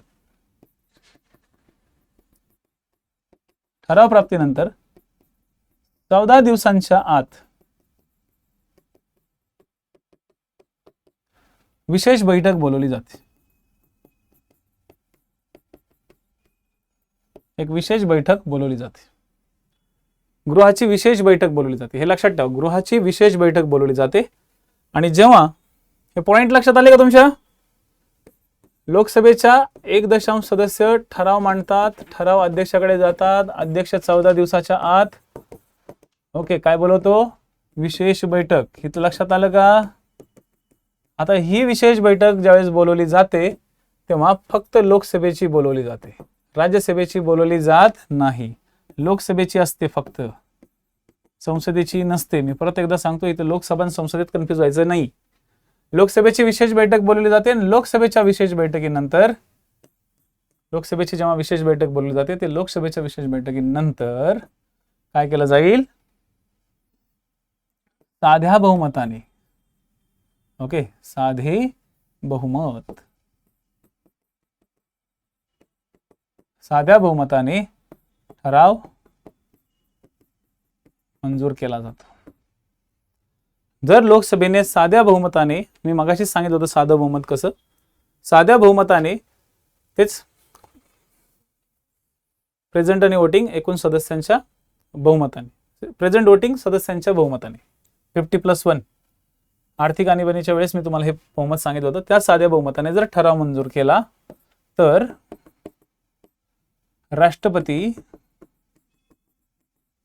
राष्ट्रपती आणीबाणी रद्द करतात. आणि आणीबाणी त्यांना रद्द करावीच लागते, हे त्यांना बंधनकारक असतं. म्हणजे लक्षात ठेवा, हे जे 6 महिन्याची प्रोसेस होते बघा, आता 6 महिन्यामध्ये, पुढील 6 महिन्यामध्ये इथं मंजूर झाली, तर ज्यावेळेस मंजूर करायची असते पुढील 6 महिन्यासाठी तिथं विशेष बहुमत लागतं. ओके, परत 6 महिन्यासाठी पुढं मंजूर झाली, ओके इथं पण विशेष बहुमत लागलं. परत 6 महिन्यासाठी पुढं मंजूर झाली, इथं पण विशेष बहुमत लागलं. 6 महिन्यासाठी मंजूर झाली, ठीक आहे. आता 6 महिने संपणार कुठं होते, इथं. पण आता मध्येच थांबवायची गरज पडली 2च महिन्यात, तर जिथं तिला थांबवायची असते, थांबवण्यासाठी फक्त लोकसभेचे साधे बहुमत लागते. ही जुगजुग गाडी लक्षात ठेवा. आणि हे विशेष बहुमत संसदेचं लागतं, म्हणजे लोकसभा प्लस राज्यसभा. इथं पण विशेष बहुमत लोकसभा प्लस राज्यसभा, इथं विशेष बहुमत लोकसभा प्लस राज्यसभा. पण तिला थांबवायची म्हणलं तर फक्त लोकसभेचं साधं बहुमत. हे लक्षात ठेवा प्रोसेस, ही प्रोसेस लक्षात ठेवा. मग आता ह्याच्यावरनं परिणाम कशावर पडतात, राष्ट्रीय आणीबाणीचे परिणाम. आज पूर्ण पॉलिटिक्स चाललंय. आज ऑफलाईन मध्ये पण तेच होतं आणि इकडं पण तेच.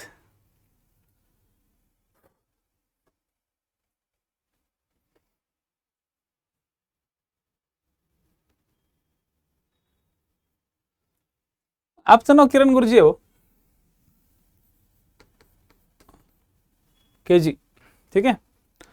ह्या KGचा ॲप आहे, डाउनलोड करून ठेवा, ठीक आहे. यंगस्वामी तर खरंच नाव आहे की असंच नाव ठेवले? अरे भारी नाव आहे, वाचावं असं वाटलं ते, माहिती तिथं जाऊन वाचून आलो मी.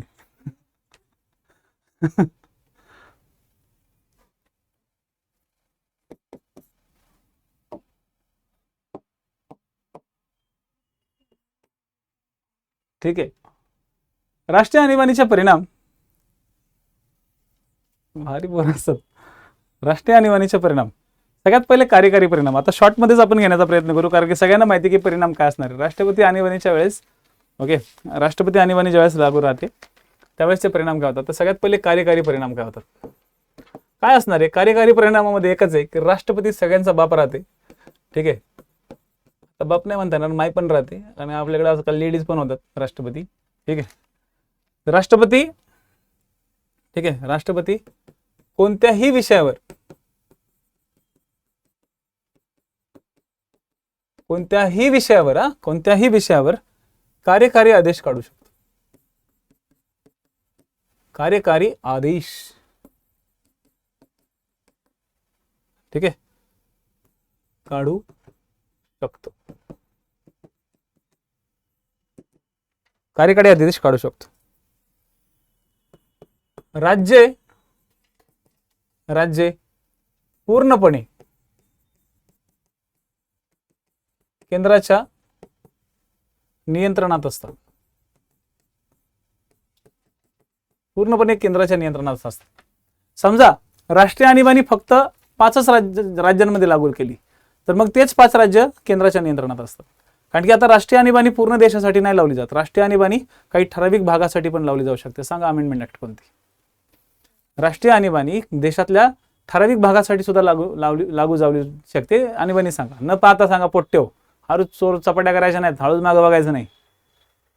कोणत्या अमेंडमेंट ऍक्टद्वारे राष्ट्रपती ठराविक भागासाठी काढली जाऊ शकते? मागाशी शिकवलं ना, आता शिकवलं ना, सगळे गजनीचे गजनी येतात. हा, सांगा पटकन. राष्ट्रीय आणीबाणी ठराविक भागासाठी सुद्धा लावली जाऊ शकते. शोधा, आता शोधा, पुढे लिहिलं. हा, वाटलंच मला. 42वी अमेंडमेंट ऍक्ट आहे, 38 नाही. म्हणून म्हणतोय, ओके, लेक्चरमध्ये कॉन्सन्ट्रेशन ठेवा. आणि हे लेक्चर खतरनाक आहे. ह्या लेक्चरच्या, हा टॉपिकच लय भारी आहे. या टॉपिकमध्ये भले भले गार पडते, आणि ह्या गोष्टीला लगेच रिवाइज होणं गरजेचं आहे. ठीक आहे, चलो. हा कार्यकारी. त्यानंतर कार्यकारी नंतर पुढचा कायदेविषयक. कायदेविषयक कोणत्या कोणत्या गोष्टी मिळतात? तर अशा वेळेस संसद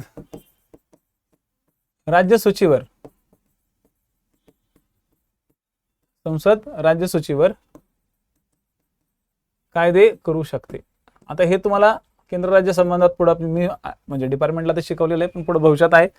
अशा कायद्यांना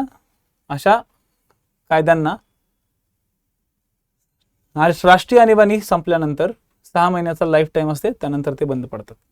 ठीक आहे, कायदेविषयक अधिकार. संसद राज्य सूचीवरती कायदे बनवू शकते, कोणत्याही विषयावरती कायदे करू शकते. ठीक आहे, तसंच लोकसभा व विधानसभा यांचा कार्यकाळ एका वेळी 1 वर्षांनी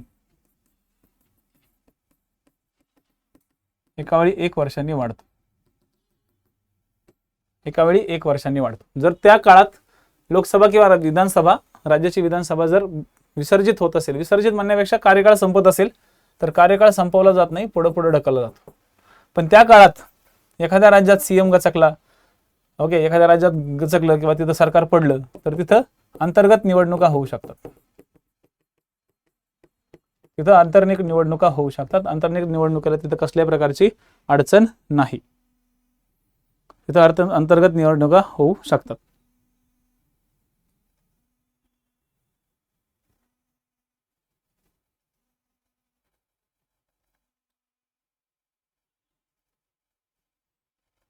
ठीक आहे, हे बेसिक पॉइंट लक्षात ठेवा.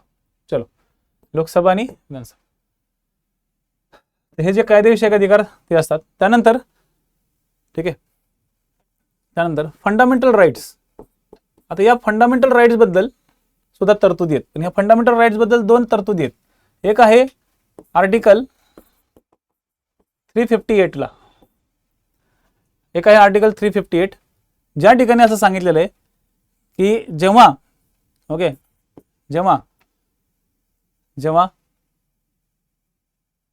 आर्टिकल 19 म्हणजे जेव्हा नॅशनल इमर्जन्सी लागू होते, राष्ट्रीय आणीबाणी लागू होते, त्यावेळेस आर्टिकल 19 ओके काय होईल, निलंबित होईल. म्हणजे आर्टिकल 358 मध्ये फक्त आर्टिकल 19 बद्दलच तरतुदी आहेत, परंतु याच्यामध्ये परत 44वी घटना दुरुस्ती आलेली आहे. काही 44वी घटना दुरुस्ती प्रत्येक ठिकाणी पुढे घुसळलेली आहे. तर 44व्या अमेंडमेंट ऍक्ट द्वारे असं सांगितलं की युद्ध आणि परकीय आक्रमण याच काळात निलंबित होईल. ओके, सशस्त्र उठाव जेव्हा होतो त्यावेळेस निलंबित होणार नाही.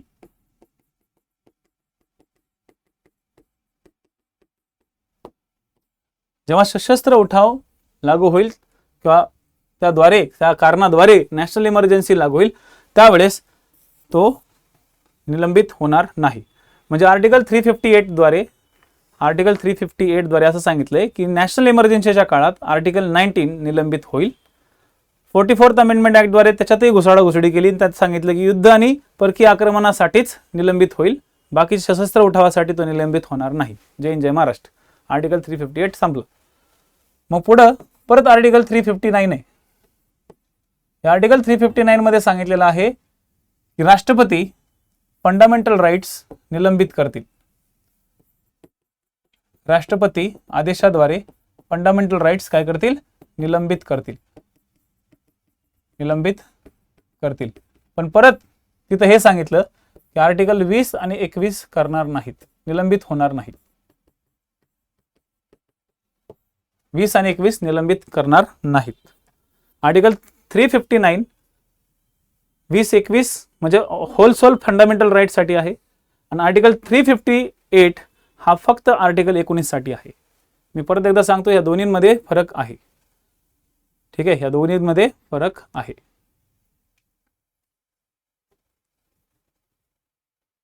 ठीक आहे.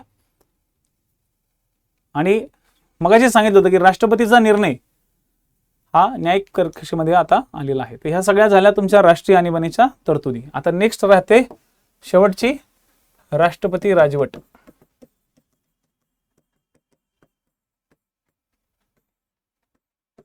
नेक्स्ट आहे राष्ट्रपती राजवट. ठीक आहे मित्रांनो, आज 2 लेक्चर मला घ्यायचे होते, पण हे लेक्चर जरा मोठं चाललंय, त्याच्यामुळे याच्यानंतर मी एक लेक्चर आहे ना 8:30चा लावलं होतं. आता तो 8:30चा टायमिंग होऊन गेला. ओके, तर नेक्स्ट लेक्चर मी तुमचं आता डायरेक्ट कधी घेईल, मी तुमचं डायरेक्ट लेक्चर उद्या घेईल.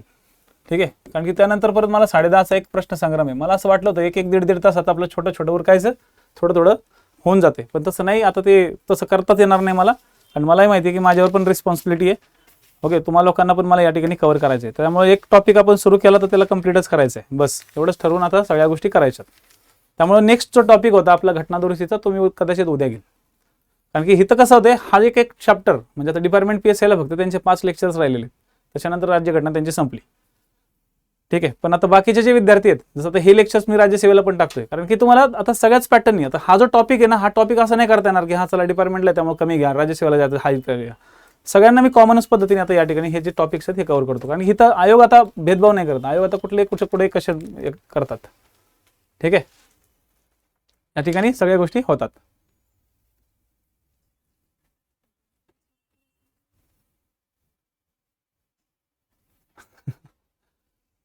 ओके, राष्ट्रपती राजवट.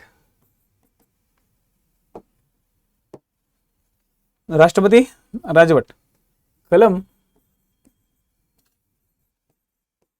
355 मध्ये, ओके, कलम 355 मध्ये केंद्र सरकारचे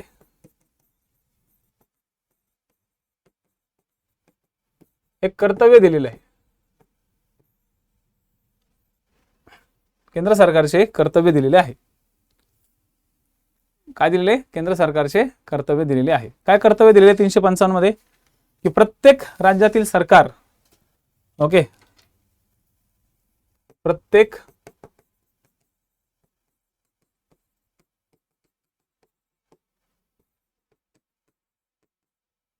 राज्यातील सरकार योग्य काम करीत आहे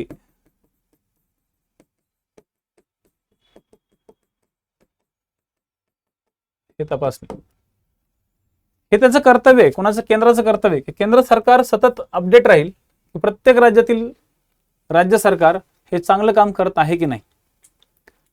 प्रत्येक राज्यातील राज्य सरकार हे चांगलं काम करत आहे की नाही हे केंद्र सरकारचं काय राहील? कर्तव्य राहील. ठीक आहे, केंद्र सरकारचं कर्तव्य राहील.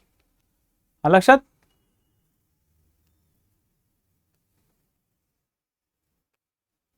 ओके ओके साक्षी, नो प्रॉब्लेम. यार टेन्शन नको घेऊ बाबा मित्रा. ओके, सॉरी म्हणतो मी. आलं, टेन्शन नको घेऊ. चालतं, लेक्चर कर, लेक्चर कर. राष्ट्रपती राजवट कलम 355 मध्ये असं दिलेलं आहे, केंद्र सरकारचे कर्तव्य आहे की प्रत्येक राज्यातील सरकार योग्य काम करीत आहे हे तपासणे. ठीक आहे. जर का ते काम नीट करत नसेल तर, राज्यातलं सरकार योग्य काम करत नसेल तर, मग तर मला माहितीच आहे तर पुढे काय होतं. आर्टिकल 356 जिंदाबाद. मग आर्टिकल 356 मध्ये स्पेशली तरतूद दिलेली आहे की जर राष्ट्रपतीची अशी खात्री झाली, परत इथं राष्ट्रपतीची खात्री आली राव, राष्ट्रपतीची खात्री झाली की राज्यातील सरकार घटनात्मक पद्धतीने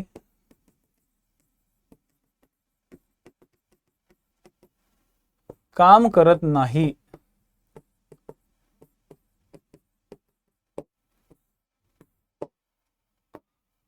ठीक आहे. जर राज्यातील सरकार घटनात्मक पद्धतीने काम करत नाही असं जर राष्ट्रपतीची खात्री पटली, लक्षात घ्या खात्री पटणं गरजेचे आहे. ठीक आहे, खात्री पटणं गरजेचे, खात्री पटणं गरजेचे. तर अशा राज्यांमध्ये राष्ट्रपती राजवट लागू केली जाते. आता इथं राष्ट्रपतीची खात्री दोन पद्धतीने पटते. खात्री कशा पद्धतीने पटवली जाते? तर पहिलं, राज्यपाल शिफारस करतो. राज्यपाल तशी शिफारस करतो की सर माझ्या राज्यातील जे राज्य सरकार आहे ते घटनात्मक पद्धतीने काम करत नाहीये किंवा घटनात्मक पद्धतीने ते चाललेलं नाहीये, तर तुम्ही राष्ट्रपती राजवट लावा. मग राष्ट्रपतीची खात्री पटली तर राष्ट्रपती काय करतो? त्या राज्यामध्ये काय करतो? तर राष्ट्रपती राजवट लागू करतो. आणि दुसरी खात्री, राष्ट्रपतीला स्वतः पटलं, तर राष्ट्रपतीला स्वतः दिसलं, कधी कधी त्याला स्वतः पण दिसेल ना की त्या राज्यामध्ये, म्हणजे त्या ठिकाणी कधी कधी लक्षात घ्या, कधी कधी या शिफारशीची पण गरज नसते. या दुसऱ्या पद्धतीमध्ये राज्यपालाच्या शिफारशीची गरज आहे का? नाही. राज्यपालाच्या शिफारशीची गरज नाही, राज्यपालाच्या शिफारशीची गरज नसते. त्याच्यामुळे राष्ट्रपतीला जर स्वतः दिसले, काय दिसले की राज्य दिलेल्या पद्धतीनं संविधानाच्या पद्धतीनं काम करत नाही, तर अशा वेळेस राष्ट्रपतीची खात्री पटते आणि राष्ट्रपती राजवट त्या राज्यामध्ये लागू करतो. आता राष्ट्रपती राजवट लागू झाल्यानंतर मुद्दा येतो संसदेची मान्यता. काय ते? संसदेची मान्यता. एखाद्या राज्यात राष्ट्रपती राजवट लागू झाल्यानंतर संसदेची मान्यता घ्यावी लागते आणि ही मान्यता घेण्याचा कालावधी आहे 2 महिने. घोषणा झाल्यापासून 2 महिन्यात संसदेची मंजुरी लागते. म्हणजे लोकसभा व राज्यसभा यांची मंजुरी लागते. लोकसभा आणि राज्यसभेची मंजुरी लागते. ठीक आहे. जर ही मंजुरी मिळाली, आता ऑब्व्हियसली विशेष बहुमतच असणार, लोकसभा आणि राज्यसभेची मंजुरी लागते आणि लागल्यानंतर संसदेची मान्यता घेऊन हे पुढे 6 महिने चालतं. 6 महिने राष्ट्रपती राजवट चालवली जाते. आता बघा, इथे एक गेम अशी होती, सुरुवातीच्या काळात सांगितलं गेलं नव्हतं की किती होईल आणि कशी होईल. 6 महिने राज्यात चालवली जाते असं एक जेन्युइनली होतं. ओके, जेन्युइनली होतं. परंतु आहे ना 42व्या अमेंडमेंट ऍक्टद्वारे 42nd अमेंडमेंट ऍक्ट द्वारे 42nd अमेंडमेंट ऍक्ट द्वारे इंदिरा गांधींनी ही मुदत 1 वर्षाची केली होती. म्हणजे एकदा राष्ट्रपती राजवट लागू झाली एका राज्यात तर 1 वर्ष लागू राहील, चालवली जाईल. आणि 1 वर्षानंतर परत तिला 1 वर्ष अशी वाढवली जाईल. अशी 1 वर्ष 3 वर्षापर्यंत वाढवली जाईल. ठीक आहे. परंतु परत 44th अमेंडमेंट ऍक्ट केली आणि परत 44th अमेंडमेंट ऍक्ट द्वारे 1 वर्षाची मुदत परत 6 महिन्यावर आणली. म्हणजे राष्ट्रपती राजवट लागू झाल्यानंतर 6 महिन्यानंतर परत राष्ट्रपती राजवट लागू केली जाईल, परत 6 महिन्यानंतर राष्ट्रपती राजवट लागू केली जाईल, परत 6 महिने, म्हणजे असं त्याला रिचार्ज केलं जाईल. जसं केंद्रामध्ये रिचार्जिंग असतं ना तसं. पण एक लास्ट लिमिट दिलेली आहे, 3 वर्ष. घटनेत पहिल्यापासूनच लास्ट लिमिट दिली होती 3 वर्ष. तुम्ही जास्तीत जास्त त्या ठिकाणी राष्ट्रपती राजवट लागू करू शकत नाही. हा एक अपवाद पण होतं पंजाब राज्याचं एक अपवाद होतं की जिथं अगदी 3.5, 4, 5 वर्षापर्यंत घटना म्हणजे राष्ट्रपती राजवट लागू झाली, तिथं एक अपवाद समजायचं. पण लास्ट लिमिट आहे 3 वर्ष. 3 वर्षापर्यंत तुम्हाला त्या राज्यामध्ये एखादं सरकार बनवावं लागतं. पण आता परत त्याच्यामध्ये 44th ह्या लास्ट लिमिटमध्ये परत 44th अमेंडमेंट ऍक्ट आली आणि या 44th अमेंडमेंट ऍक्ट द्वारे असं सांगितलं गेलं की 1 वर्ष. ओके, लक्षात आलं काय? का फास्ट होते? 42व्या अमेंडमेंट ऍक्ट द्वारे हे 6 महिन्याचं 1 वर्ष केलं. 44व्या अमेंडमेंट ऍक्ट द्वारे परत 1 वर्ष 6 महिने केलं. जास्तीत जास्त लिमिट 3 वर्षाचं आहे. तर 44th अमेंडमेंट ऍक्ट द्वारे असं सांगितलं की 1 वर्षापेक्षा म्हणजे 1 वर्षापेक्षा जर जास्त 1 वर्ष प्लस काळ जर सुरू करायची असेल किंवा सुरू ठेवायची असेल तर 2 अटी पूर्ण करणं गरजेचं आहे. पहिली अट की त्या काळात जर देशात राष्ट्रीय आणीबाणी असेल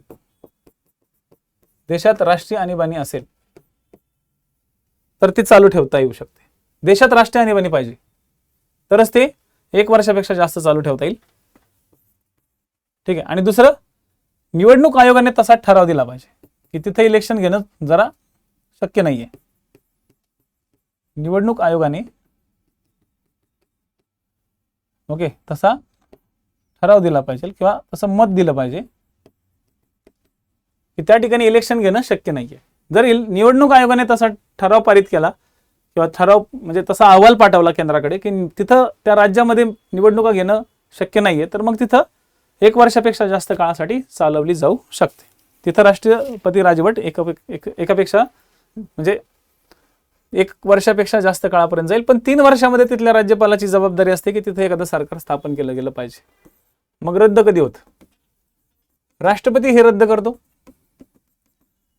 रद्द करतो. त्यासाठी संसदेची मंजुरी घेत नाही. संसदेची मंजुरी गरजेची नाही. ठीक आहे, लक्षात घ्या. संसदेची मंजुरी त्या ठिकाणी गरजेची नसते. संसदेची मंजुरी गरजेची नाही. ठीक आहे. राष्ट्रपती कधीही हे रद्द करू शकतो. आता परिणाम काय होतो? सगळ्यात पहिला परिणाम होतो की राष्ट्रपतीची राजवट आहे राव. म्हणजे राज्यात कोणाचं राजवट असणार? राष्ट्रपतीच असणार. राष्ट्रपती आपले हक्क किंवा आपले काही अधिकार राज्यपालाला देतो. कोणाला देतो? राज्यपालाला देतो. आणि राज्यपाल राज्यात कार्य करतो. आता राज्यात काम करत असताना त्याला मदत कोण करतं? कामात मदत आता म्हणा सीएम करतो. राज्यात काम करतो, कामात मदत त्याला मुख्य सचिव करतो. कोण करतो? मुख्य सचिव. राज्याचा मुख्य सचिव करतो. ठीक आहे. दुसरं, राज्याचे सर्व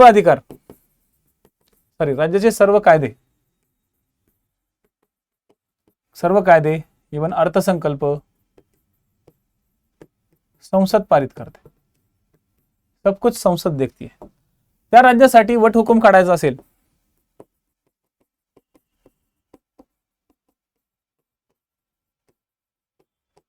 राष्ट्रपती काढतात. आणि सगळ्यात महत्वाचं विधानसभा बरखास्त होते. विधानसभा बरखास्त होते. सीएम घरी, सुट्टी नाही, सीएम घरी. आणि एक महत्वाची गोष्ट पॉइंट नंतर लिहा, हायकोर्टवर मात्र परिणाम पडत नाही.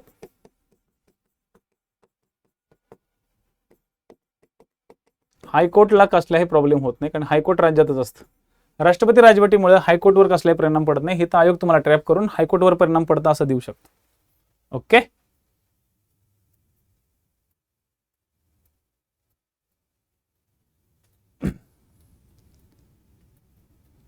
राष्ट्रपती राजवटीच्या बाबतीत 355 आहे सर. 355 हे केंद्राचं कर्तव्य आहे. ओके. आणि 365 हे तर नाहीच आहे. 365 पुढे बघायचं आहे आपल्याला. ते 365 19 मध्ये आहे, ते आपण बघायचं अजून. इथं 355 आणि 356 लक्षात ठेवायचं. हे सगळं 356 आहे. ठीक आहे, 356 आहे. आणि हे जे तुम्हाला मी सांगितलं, तुम्ही तिथं कन्फ्यूज झाला असेल कदाचित. ठीक आहे, राष्ट्रपती स्वतः कधी कधी खात्री पटवतो, तर इथं सुद्धा 355 आहे. सॉरी 356 आहे, 365 नाही. हे पण 365 आहे, हे पण 365 आहे.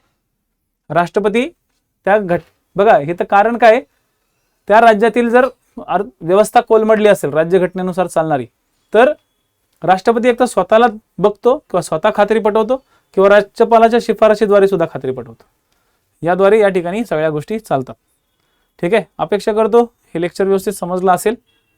प्रयत्न करा हे लेक्चर पूर्णपणे बघा. जर मधूनच तुम्ही जॉईन झाला असेल तर परत लेक्चर पहिल्यापासून पहा. मध्ये आधी येऊन तुम्ही खूप जास्त मध्येच काय काय विद्यार्थी घुसतात, मध्येच काहीतरी विद्यार्थी